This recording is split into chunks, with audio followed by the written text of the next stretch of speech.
Okay, number 3 asks us to prove that the limit of the absolute value of x is equal to 0 as x approaches 0. And now to prove it, we first have to split this absolute value function up into a piecewise. So we would say that f of x is equal to negative x for x less than 0, and x for x is greater than or equal to 0.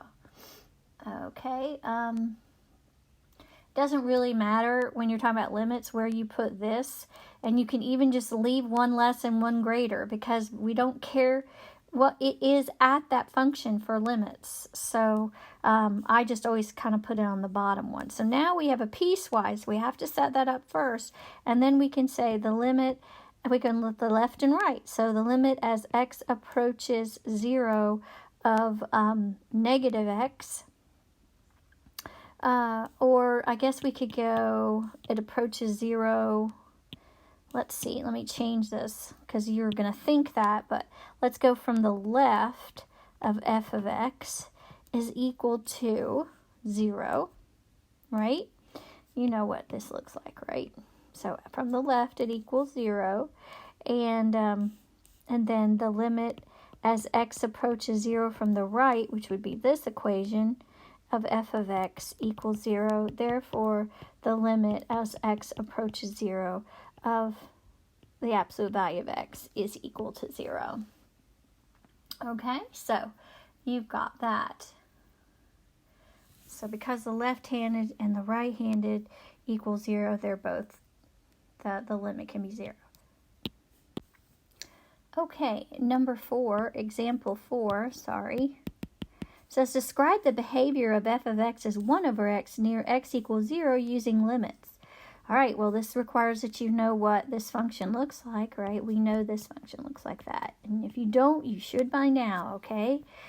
So if we're talking about limits and it's approaching 0, we can say that the limit as x approaches 0 from the left of f of x is equal to negative infinity, because it's going to go to negative infinity, and the limit as x approaches 0 from the right of f of x is equal to positive infinity. So therefore, the limit as x approaches 0 of 1 over x is equal, doesn't exist. Okay, so you can say the left side, right side, and then doesn't exist. So that's how, if I were asked to describe it using limits, I would do that. Okay, let's do one more. So example 5 says describe the behavior of g of x as 1 over x minus 1 squared near x equals 1 using limits. Now, first of all, remember that 1 over x squared would look like this, right?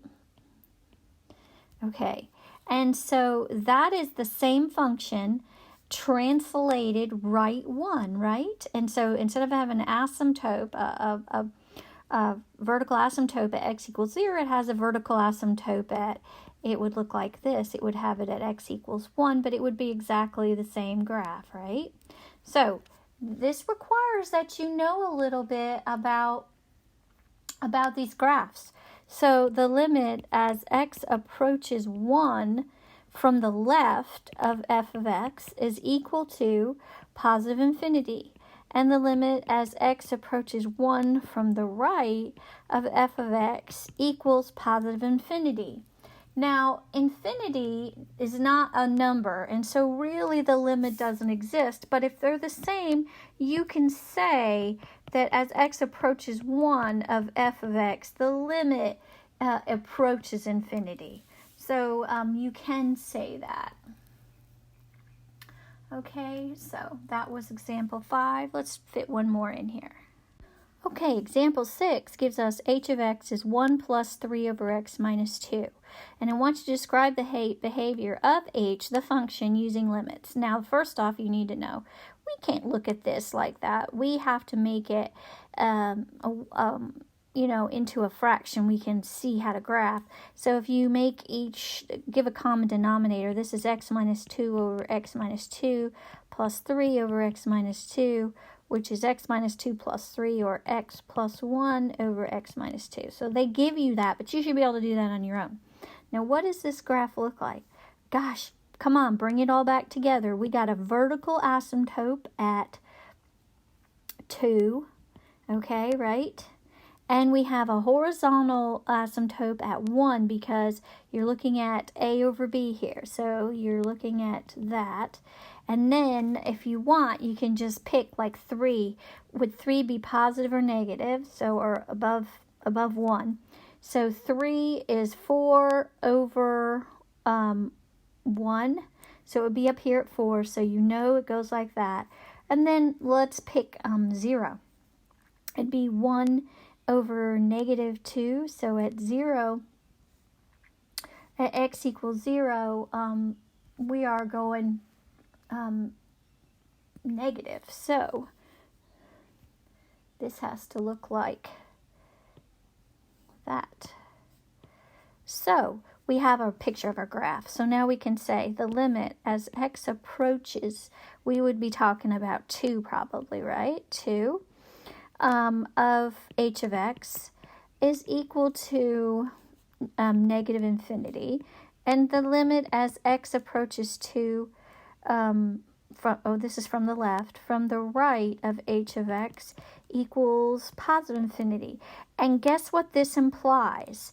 It implies you have an asymptote. Therefore, h of x has a vertical asymptote at x equals positive 2. Okay, so that's good to be able to do, right? Okay, so I'm going to stop the video here.